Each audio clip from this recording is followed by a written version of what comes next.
ने भक्ति की, गुरु भी धारण किए, और क्या प्राप्ति की? सिद्धियां और रिद्धि यानी माया। सिद्धियों से आकाश में उड़ जाता था और के को बध करी सीता जी को उठा लाया,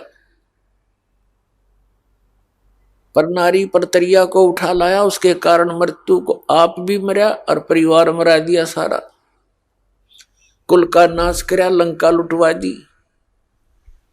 और जिसलिए वो डले डोए थे, भक्ति करी थी, वह माया रही नहीं और रावण नरक में।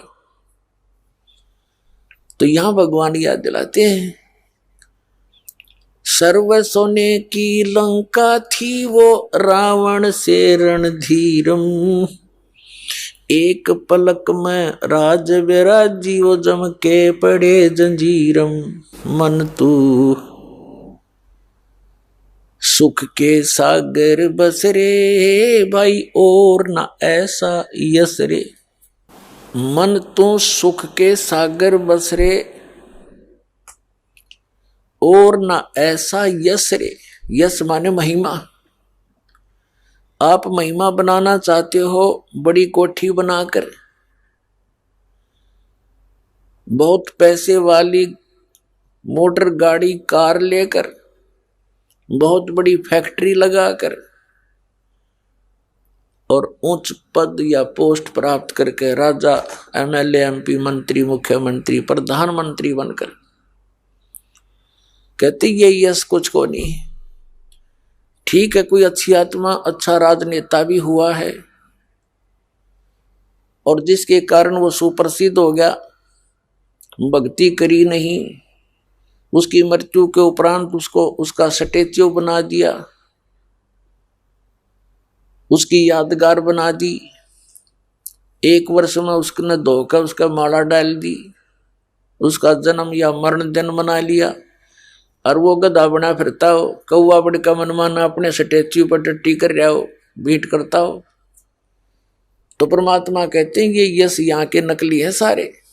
तो कहते हैं मन तू सुख के सागर बस रे भाई और ना ऐसा यस रे। अब वो सुख सागर क्या है? ये काल का लोक जिसमें आप रह रहे हो, ये तो दुख का सागर है। और जहां की खबर परमात्मा देने के लिए आए थे, जहां का संदेश बताने आए थे, वो सतलोक, वो सचखंड, वो अमरलोक, जिसे अमरलोक भी कहते, वो सुख का सागर है। अब सुख के सागर को कैसे परिभाषित किया है परमेश्वर ने? शंखों लहर मेहर की उपजे कहर नहीं जा कोई, दास गरीब अचल अविनाशी सुख का सागर सोई। शंखों लहर मेहर की उपजे और कहर नहीं जा कोई।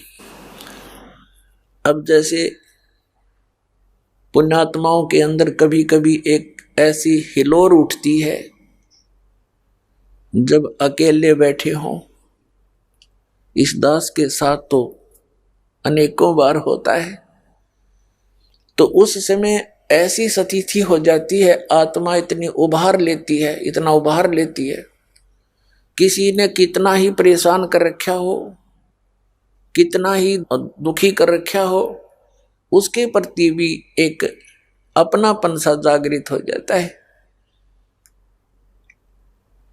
और सब अपने से लगते हैं। किसी के प्रति किसी प्रकार का कोई द्वेष मन में नहीं रहता, चाहने से भी नहीं होता। उन क्षणों में वह मेहर की उमंग, वो लहर तरंग आई थी सतलोक से, आती उन्हीं में है जिनमें पिछले संस्कार कुछ पुण्य हो। लेकिन हम यहाँ संसारिक क्रियाओं को देखकर हम अपने अंतःकरण को इतना मलिन कर लेते हैं कि वो जो हिलोर उठती है वो दब जाती है, इस अड़ंगे का नीचे दब जाती है।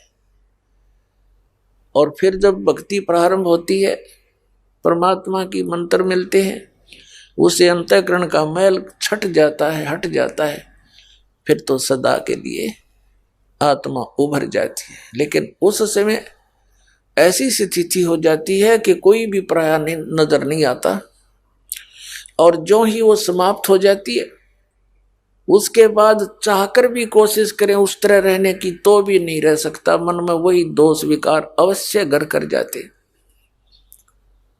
तो परमात्मा कहते हैं जैसे यहां कैर टूटते हैं,